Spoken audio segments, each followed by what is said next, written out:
आज जो मैं कविता सुनाने जा रही हूँ उसका शीर्षक है तम में डूबी नारी।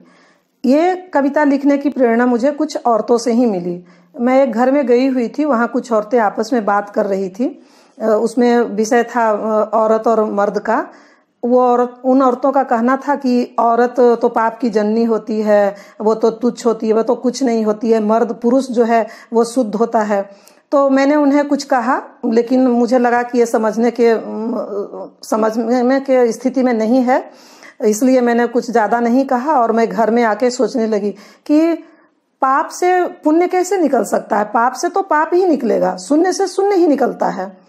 तो ये जब ये अपने आप को ऐसा बोल रही है, इसका मतलब है कि इसे अपने अस्तित्व का, अपनी पवित्रता का, शक्ति का पहचान ही नहीं है। इसीलिए मैंने ये कविता लिखी। ऐ नारी, सुख भोगों में पड़कर तुमने अपने को नीचे गिराया है, स्वार्थ में अंधी होकर सारा कर्तव्य भुलाया है। तुम्हारे सुख की सीमा है क्या सिर्फ चूड़ियां ही खनकाना, पति के साथ जीना मरना यही परमानंद तुम्हारा है। शरीर के आकर्षण में डूबी तम में भटक रही हो तुम, परमानंद किसे कहते हैं यह भी पता नहीं लगाया है। कहाँ गया आदर्श तुम्हारा, कहाँ गया आन और मान। खुद अपने को नीच समझती हो, हंसती हो, तुम क्या हो इसका तुम्हें नहीं है भान। शादी हुई, ससुराल गई, जाकर बच्चों का ढेर लगाया है, अपने साथ साथ बच्चों का भी जीवन नरक बनाया है। तुमने अपने इस तुच्छ संसार में अंधविश्वासों का जड़ जमाया है। बिना ज्ञान के नहीं जानोगी क्या अस्तित्व तुम्हारा है। काश होता तुम्हें अपनी महानता का ज्ञान, तो आ जाता तुम में शान और बान।